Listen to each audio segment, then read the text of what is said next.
morning! Good morning, Victor! Welcome! Okay. Ako nga po pala si J.M. Tabanaw. Ako ay estudyante ng North Davao College. Okay. At ngayon, meron akong hinahanda para sa inyo na poem at story. Gusto niyo ba makinig ng story? Okay, very good. Hello, kids! Okay, very good. Ngayon, bago ako magsimula, may paalala lang si Kuya Jake. Kapag si Kuya Jake ay nagsasalita dito sa harapan, kayo lamang ay maupo at makinig. Ano ang inyong gagawin? Maupo at makinig. Okay. Ngayon, maaari niyo bang tumayo ang lahat para sa ating panalangin? Okay, si Jake, can you read the prayer? Pray.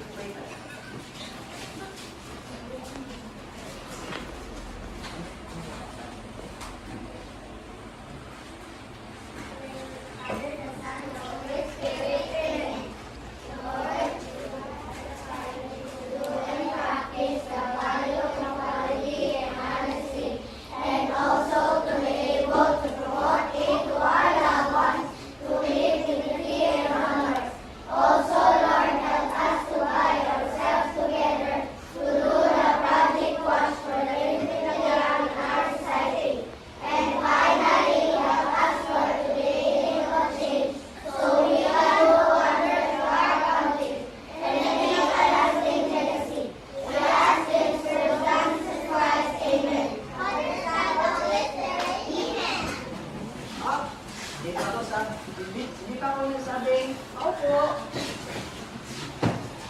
Ngayon, bago ako magtula at mag-storytelling, may inanda akong energizer para sa inyo.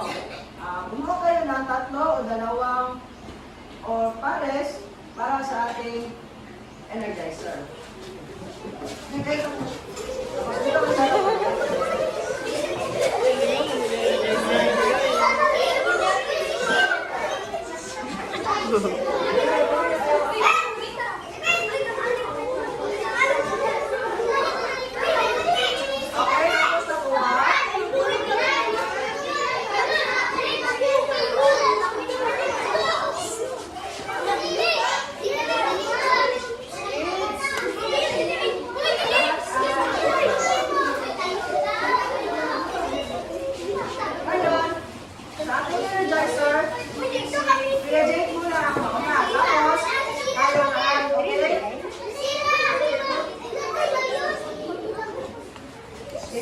Si Kuya Jake mo na ang maunang basa.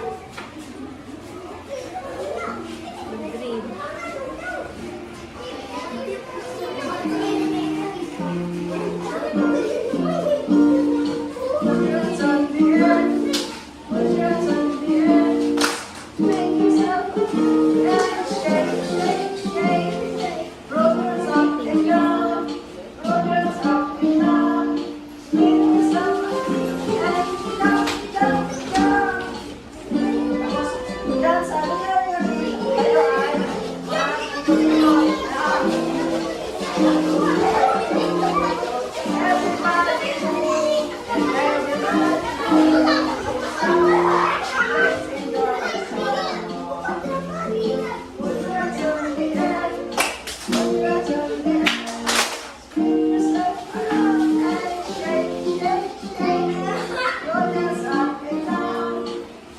up and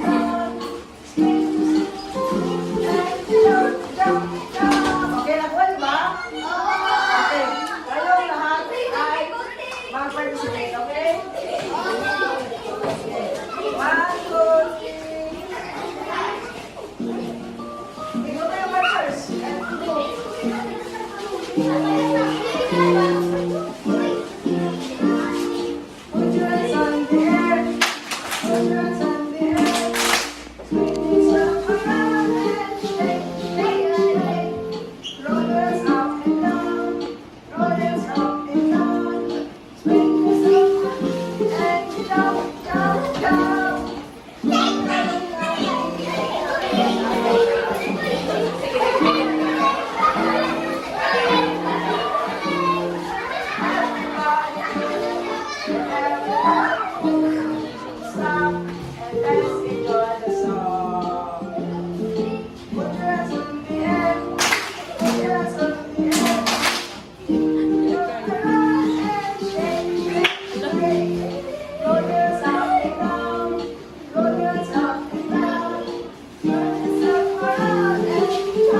Okay? Kasiyahan ba kayo sa ating energizer? Maaari na kayo.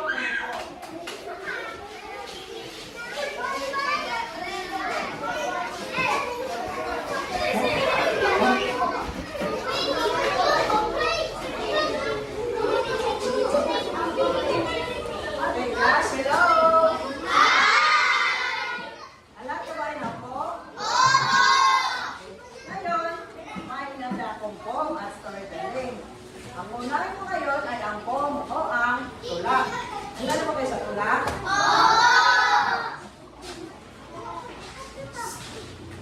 Ang ating tula ngayon ay pinamagatang Siblings Love.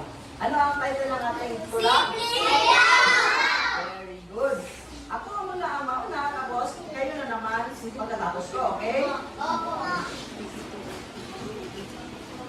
Siblings love, reunited with my siblings, is the greatest thing. Yes, we are miles apart, but we're in each other's heart. We may share slight DNA, but no matter what, we are siblings. We stand together, guiding each other through life, guiding each other through the darkest night, through the darkest night, and no matter what, we are family. Nakuha niyo, class? Okay, tayong lahat. Okay, sabay-sabay class ha. Okay, 1, 2, 3, go. Siblings love, reunited with my siblings, is the greatest thing. Yes, we are miles apart, but we're still in each other's heart. Reunited each other through life. Dito muna, class. We Share a light DNA, but no matter what, we are siblings. We stand together, guiding each other through life, guiding each other through the darkest night. And no matter what happens, we are family. Okay? Ngayon, meron akong katanungan.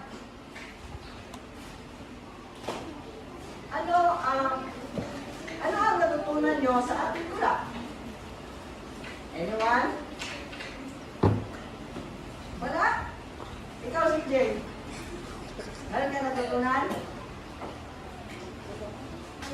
Wala? Okay. Thank you. Ang makukuha nating aral dito sa ating tula ay dapat ating mahalin ang ating mga kapatid. O, bakit alam mo naman pala eh. Ngayon, meron ba kayong mga kapatid? Mahal niyo ba ang mga kapatid? Kahit wala tayong kapatid, kung meron tayong kapatid, meron din naman tayong mga mama at papa at mga kaibigan na pwede natin mahalin. Ikaw, may kaibigan ka ba? Oh, very good. Mahal mo yung kaibigan. Hindi mo siya inaamay. Very good. Ngayon, dahil meron ako ibibigay sa iyo. Sa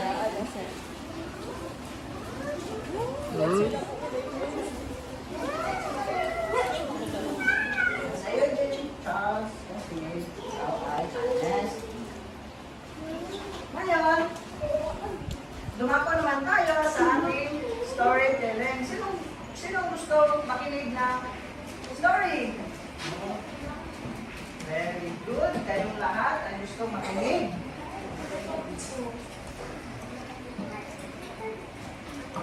Ang storya natin ngayon ay pinamagatang The Brothers Cain and Abel. Ano ang storya natin ngayon? The brothers Cain and Abel. Very good.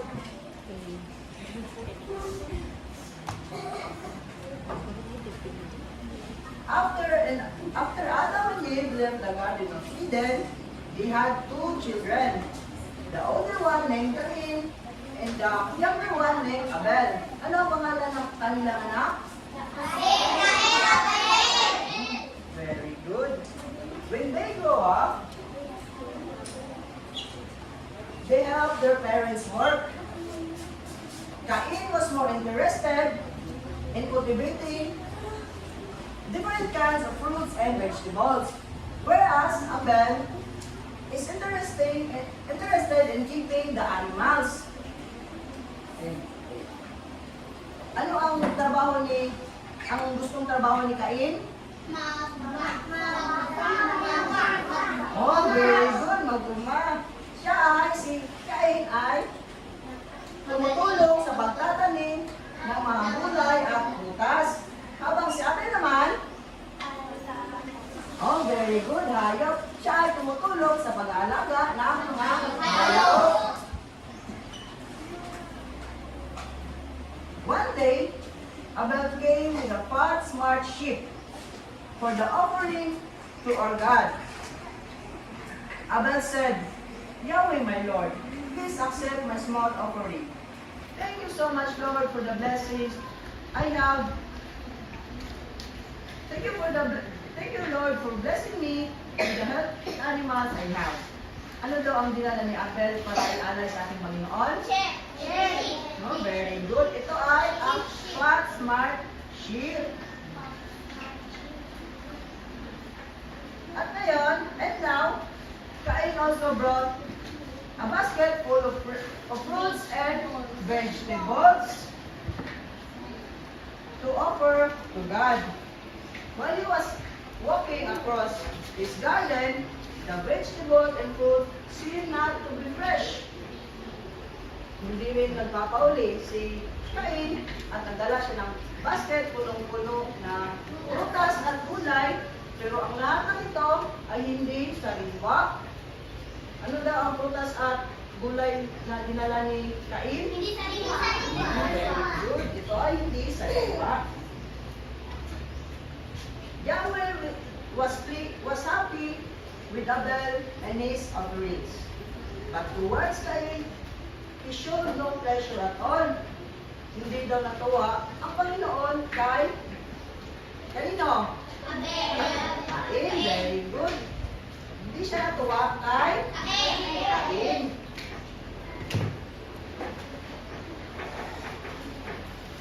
Because of this made Cain very sad and very angry. And Cain thought of an evil plan. Cain said to Abel, Brother, let's go to the field. I will show you something interesting. Oh, may masama daw pinabala si Cain sa kanyang bunsong kapatid na si Abel. Very good. So they began walking. Once they reached to the field, alam niyo ba ang nangyari, class? Alam niyo? Hindi. Cain killed Abel. Si Cain daw ay pinatay niya ang kanyang bunsong kapatid. Oh no. Maling gawain yun ang pumatay. Ayun. Yan si Cain at pinalo na si Abel hanggang siya ay namatay. And now Cain was very happy because he is no rival now. But God questioned Cain. Cain, where is Abel? Where is your brother? You have acted so bad. As a punishment, you will not be able to puncture the earth, and I will send you very far from here. At nagalit ang Panginoon, bilang parusa kay Cain, siya ay pinalayas at pinapunta sa syudad ng Nod. Sa malayong syudad ng Nod. At doon siya pa gala-gala. The end of our story. Okay. Ang lahat ba nakinig? Ang lahat ba nandiyan yung aking kwento? Okay. Ngayon, meron kailangan si Kuya Jake. Ano ang title ng ating story? Ikaw, ano pangalan mo? Sai, ha? Siren? Okay. Siren, ano ang pamagat ng ating istorya? Okay. Sino gustong tumulong kay Siren? Okay, ikaw.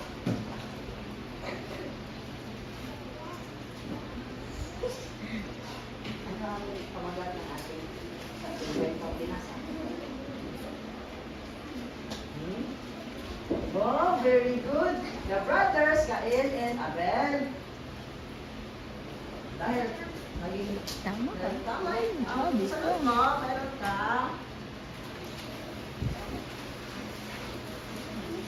Chocolate at candy. Wow. Okay, palakpakan natin si Siren at si ha? Lucy.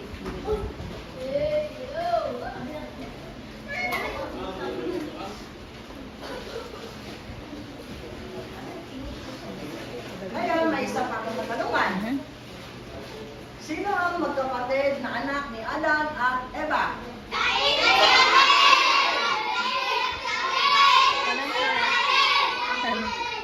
Sige. Hands up. Okay, ikaw. Wow, very good. Anong pangalan mo, kuya? Ha? Jerwin? Okay, very good, Jerwin. Ayun. Nasiyahan ba kayo sa aking tula at kwentong binasa? Hands up, kung sino nasiyahan? At sino namang hindi? Wala. Salamat po. At dyan natatapos ang ating kwento. Ngayon, sino ang hindi nakatanggap ng candy at chocolate? Okay. Halika kayo dito. Bumila kayo dito. 1, 2, 3.